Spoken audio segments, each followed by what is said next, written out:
Audiobook, Jus Resumos, Processo Penal, Aula 16. Acusado e defensor, questões prejudiciais e incidentes do processo penal. Olá, estudiosos do direito processual penal. Sejam muito bem-vindos ao Jusemos.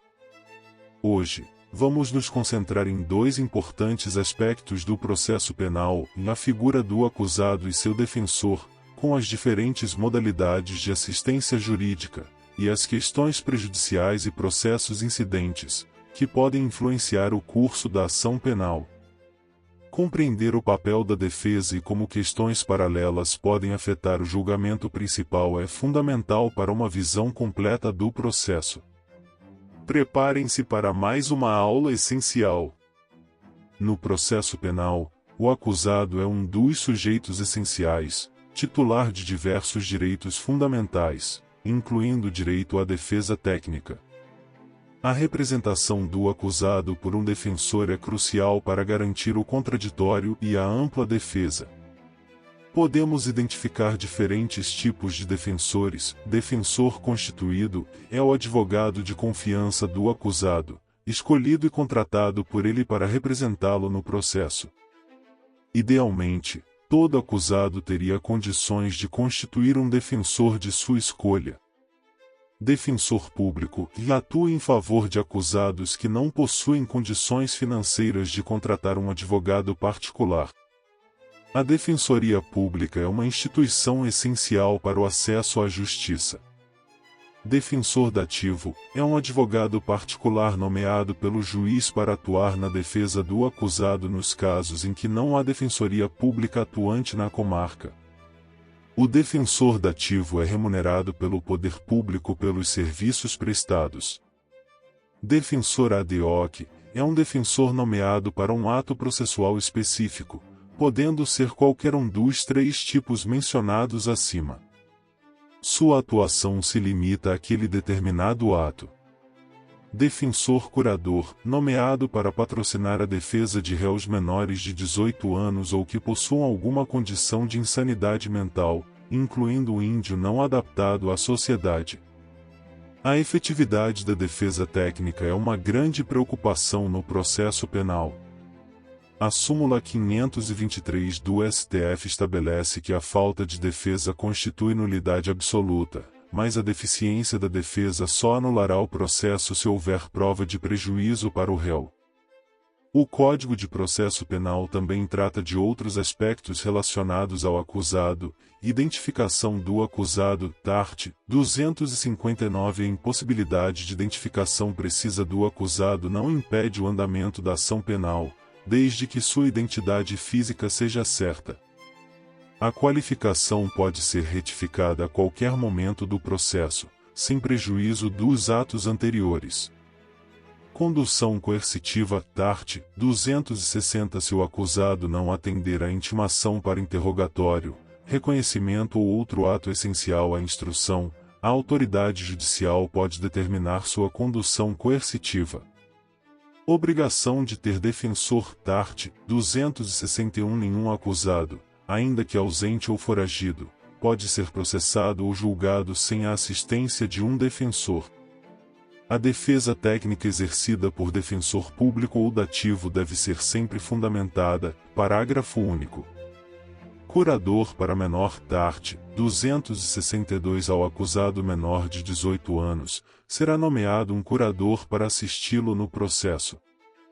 Nomeação de defensor pelo juiz, art. 263. Se o acusado não tiver defensor, o juiz deverá nomear um, resguardando o direito do acusado de, a qualquer tempo, nomear outro de sua confiança ou defender-se pessoalmente, caso possua habilitação.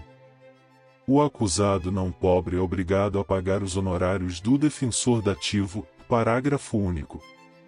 Obrigatoriedade de patrocínio, art. 264. Salvo motivo relevante, advogados e solicitadores são obrigados a prestar patrocínio aos acusados quando nomeados pelo juiz, sob pena de multa.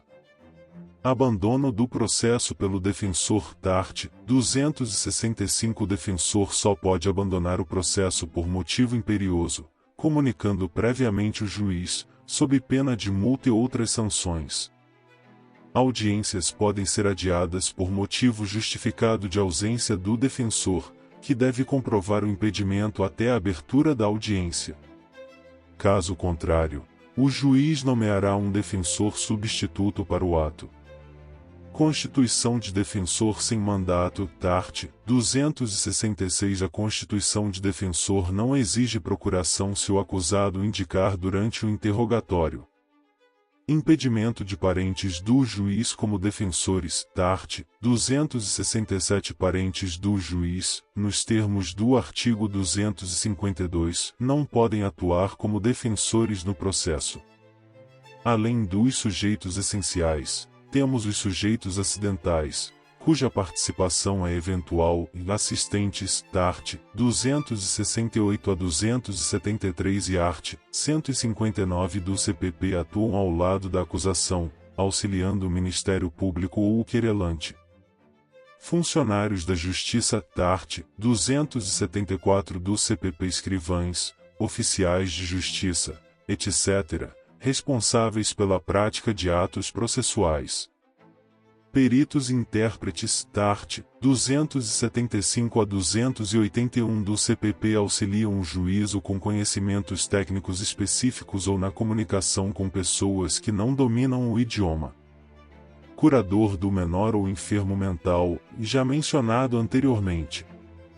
O artigo 112 do CPP estende as causas de incompatibilidade e impedimento legais aos juízes, membros do Ministério Público, serventuários da Justiça e peritos ou intérpretes, que devem declará-las nos autos. Caso não o façam, podem ser arguidas pelas partes como exceção de suspeição. As questões prejudiciais e processos incidentes são fatos que podem alterar o curso normal do processo penal, devendo ser resolvidas antes do julgamento do mérito principal. Questões prejudiciais são questões de direito material que precisam ser decididas antes do mérito da ação penal, pois sua solução influencia diretamente o julgamento do crime imputado. Possuem as seguintes características: anterioridade, devem ser decididas antes da questão principal. Essencialidade, e sua resolução é indispensável para o julgamento do crime. Autonomia, podem ser objeto de análise por juízo penal ou extrapenal. As questões prejudiciais podem ser homogêneas, comuns imperfeitas, possuem valoração penal, de excelência, crime anterior para configurar lavagem de capitais. Heterogêneas jurisdicionais perfeitas, possuem natureza extrapenal, de excelência, e existência de casamento anterior para bigamia. Quanto à competência para sua resolução, classificam-se e não devolutivas, são decididas pelo próprio juízo criminal. Devolutivas, exigem o pronunciamento de outro juízo, geralmente civil. Podem ser absolutas, art. 92 do CPP. A devolução ao juízo civil é obrigatória quando a decisão sobre a existência da infração depender de controvérsia séria e fundada sobre o estado civil das pessoas. O curso da ação penal fica suspenso até o trânsito em julgado da decisão civil, sem prejuízo da produção de provas urgentes.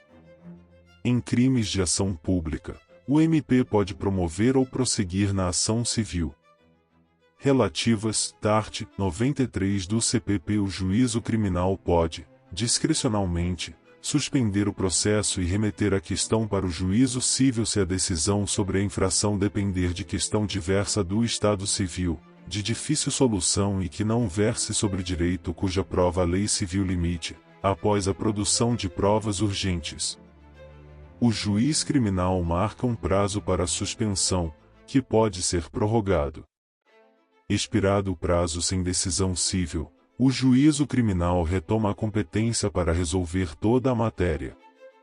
A decisão que nega a suspensão não admite recurso. Segundo, em crimes de ação pública, o MP deve intervir na causa civil para acelerar o andamento. Terceiro, A suspensão do curso da ação penal nos casos de questões prejudiciais é decretada pelo juiz, de ofício ou a requerimento das partes, art. 94 do CPP. Nesta aula, exploramos a essencial figura do acusado e seu direito à defesa, com as diversas modalidades de defensores. Analisamos também as questões prejudiciais e processos incidentes, compreendendo como fatos externos ou paralelos podem influenciar o andamento e o julgamento da ação penal principal. Com este conhecimento, aprofundamos nossa compreensão dos sujeitos incidentes que moldam a dinâmica do processo penal. Se este conteúdo foi relevante para seus estudos, não se esqueçam de curtir, compartilhar e se inscrever no canal Jusemos para acompanhar as próximas aulas. Deixem seus comentários e dúvidas abaixo. Até a próxima, e continuem aprofundando seus conhecimentos no fascinante mundo do direito processual penal.